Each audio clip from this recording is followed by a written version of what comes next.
Hey, what's up guys? Welcome to the channel. UFC 281 is almost here, and this is one of the most anticipated fight cards of the year. And opening up the pay-per-view main card, we have Dan Hooker versus Claudio Puelles, and this is going to be my full breakdown and prediction for this lightweight fight. And UFC 281 is just stacked from top to bottom with incredible fights. I've already done a bunch of UFC 281 predictions. I will link them all down in the description if you want to check them out. But there is more coming, including the main event, Israel Adesanya versus Alex Pereira. So make sure you subscribe to the channel and turn on notifications so you don't miss that video.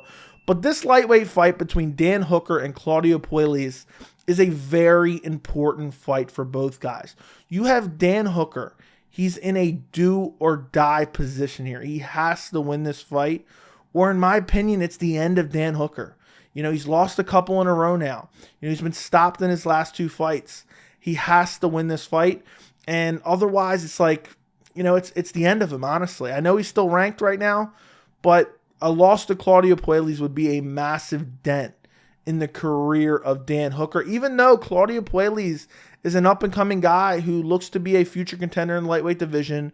You know, he's not some bum or anything like that, but Dan Hooker's been on a downslide in his career. He has to get this one done if he ever wants to be considered a contender at lightweight ever again. And for Claudio Puelles, this is the biggest name he's ever fought. And to make his name, you know, to stake his name over a big win over a veteran like Dan Hooker would be massive for his UFC career. And if he wins this fight, he's going to get ranked in the top 15 in the division. So a very interesting fight. I think this is your typical striker versus grappler matchup, but a very intriguing fight from both sides because Dan Hooker in a must-win situation. And for Claudio Puelles, very young, but on a win streak. And if he gets a win over Dan Hooker, he will propel himself into the top 15 of the lightweight division. So if you look at the tail of the tape for this fight, you have Dan Hooker, who's 21-12, Claudio Puelles, who's 12-2. Hooker is ranked number 12 in the UFC official rankings in the lightweight division. Puelles is not ranked. Hooker is 32. Puelles is 26. Hooker is 6 foot. Puelles is 5'10". Hooker has a 75.5-inch reach, and Puelles has a 72-inch reach. So a 3.5-inch reach for Dan Hooker and a 2-inch height advantage for Dan Hooker. So if you look at Claudio Puelles, he has 12 pro MMA wins. He has 2 by knockout, 7 by submission, and 3 by decision. So he likes to win fights via submission. Of his 2 losses, he has 1 loss by knockout and 1 loss by decision. He comes into this fight on a 5-fight win streak. And one thing that was absolutely jarring to me, and I did not realize, Claudio Puelles has been in the UFC since 2016. He's not been super active. You know, he only has, 6 fights in the UFC over 6 years. So he's only fought basically once a year. And, he hasn't even fought once a year because, some of these years he fought twice a year, but there's other years that he didn't fight at all. He didn't fight in 2017, and then he fought twice in 2021, and then he's fought once this year, but obviously he's going to fight a second time against Dan Hooker. But on his 5-fight win streak, there's not a whole lot of impressive names. His last win was against Clay Guida. I almost said Claudio Puelles there. His last win was against Clay Guida back in April of this year. This was actually the co-main event of the card. Clay Guida took Claudio Puelles down, and as soon as he took him down, Puelles started looking for submissions. He started looking for arm bars. He started looking for triangles. And Clay Guida just persisted to look to try to just cement the top position.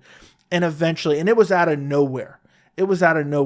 Claudio Puelles just cinches up a knee bar. Clay Guida was on top. Next thing I know, Clay Guida was like kind of rolling, trying to roll out of it. And Puelles just cinched up a knee bar, tapped out Clay Guida, which is a decent win over a veteran. But where is Clay Guida at in 2022? It doesn't really mean a whole lot, but still, it's not super easy to submit a guy like Guida. The fight before that, he submitted Chris Gritzmacher.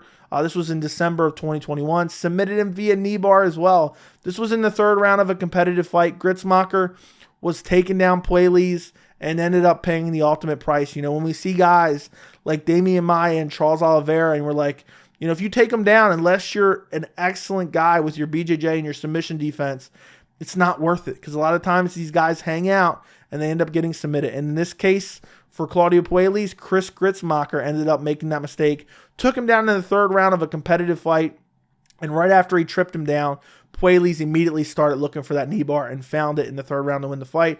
The only other notable opponent on his resume is a win over Jordan Levitt. This fight, he won with control time and his grappling. Jordan Levitt was initiating some of these grappling exchanges. Puelles was just scrambling and reversing him and just ending up in top, and just won, this based on positional control.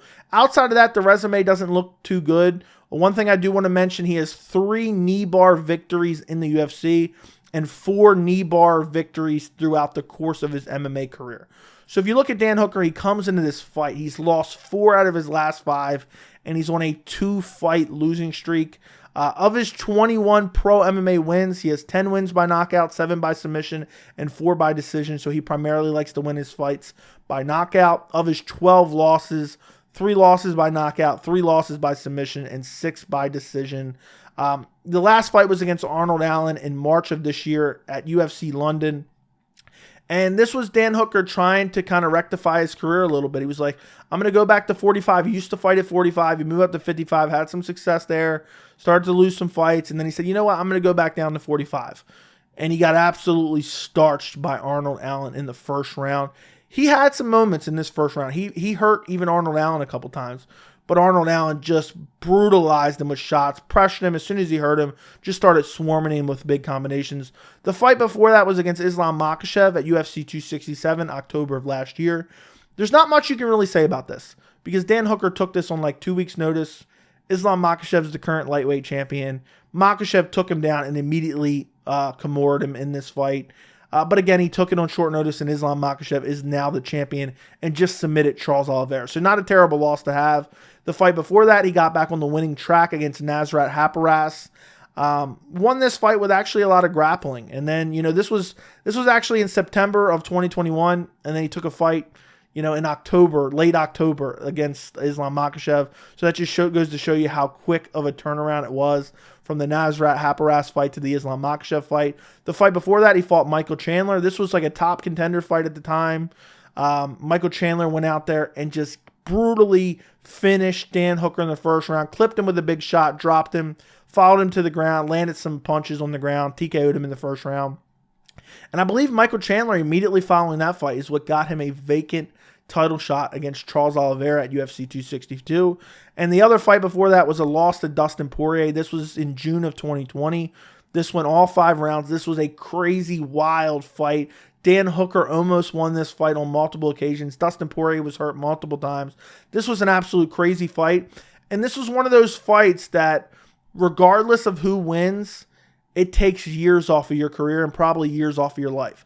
This was a crazy, insane-paced fight where both guys took a lot of damage. And I think, since then, then he's lost 3 out of his last 4 after that. I think a lot of people think, the demise of Dan Hooker was in that crazy war against Dustin Poirier. The fight before that, we're getting back into early 2020. Had a split decision win over Paul Felder, close fight. And then really, it's not worth talking about any of these other fights because you're getting back to 2019. But lost 4 out of his last 5. Not in a great position here. Has to get a win over Claudio Puelles. When I look at this fight, I see a typical striker versus grappler matchup. There is no denying Claudio Puelles wants to go out there, take Dan Hooker down, and look for the submission. There is no doubt in my mind that Dan Hooker wants to go out there, keep the fight standing, and look to TKO or KO him, or maybe just win a decision that way with the striking. So, there's no denying what strategy each one of these guys is going to come in with. And I think what comes down to this fight is, can Dan Hooker stuff the takedowns of Claudio Puelles? And in my opinion, Dan Hooker will be able to stuff the takedowns. My official prediction is going to be Dan Hooker via second round TKO. I just think Puelles doesn't have the best entries to takedowns. We've never really seen Dan Hooker go out there and get out grappled and just controlled on the ground for long periods of time. Claudio Puelles, while he has good jiu-jitsu and good submissions, he's not the greatest wrestler. And a lot of these guys that he submits kind of initiate the grappling. They'll look for a takedown. That's their strategy, and then Puelles makes them pay for it. And I think on the feet, Claudio Puelles is an okay striker. I think he has decent body kicks. I think he has okay, hands. But I just think Dan Hooker, at least the Dan Hooker we saw in the past, I know we haven't really seen him in the last couple fights, but he hasn't really had a chance. He got destroyed by Arnold Allen in the first round, submitted by Makhachev in the first round. I think the Dan Hooker from, the Nasrat Haqparast fight, even though he incorporated the wrestling there, and the Dustin Poirier fight, is a far superior striker to Claudio Puelles. And if Puelles can't get that takedown, he's going to be in for a rough night. And I don't think Dan Hooker is going to bail him out by shooting in on takedowns of his own, or if he hurts Claudio Puelles, jumping on top of him unless he absolutely knows he can finish him. So I think Dan Hooker gets this done via second round TKO. I think Puelles could get it done. He's going to have to get Dan Hooker down. He's going to have to create a scramble of some sort, maybe trip Dan Hooker. Dan Hooker lands on his hands and knees, tries to spring back up. Puelles jumps on his back. He's going to have to create one of those moments where Dan Hooker, leaves up an opening and Claudio Puelles just somehow wraps him up in a submission. But I think Dan Hooker's not going to allow that to happen. I think he's going to fight this very smart. I think he's going to feint a lot of those step-in knees. Puelles doesn't have the greatest entries to takedowns. You see him coming in a mile away. Once he gets you down, he can get the submission. But I just don't think he has the takedowns to get Dan Hooker down. Dan Hooker's not draining himself to get to 145. He's fighting at lightweight. And I think the striking of Dan Hooker is going to prove too much for Claudio Puelles. I'm going to say in the second round, Puelles is going to be spamming some takedowns, because I think he's going to be losing on the feet. I think he's going to land a couple leg kicks, a couple body kicks, but he's going to be generally losing on the feet. Dan Hooker's going to be lighting him up with leg kicks, body kicks, punches to the head. And I think he's going to be spamming takedowns. I think Dan Hooker is going to land in a step-in knee, drop Claudio Puelles. Puelles is just going to shell up. It's basically going to be over. Dan Hooker's going to throw a couple shots from the standing position, and then the referee is going to wave it off. I'm going Dan Hooker, second round TKO. Let me know what you guys think in the comments. Don't forget to like the video, and thank you so much for watching.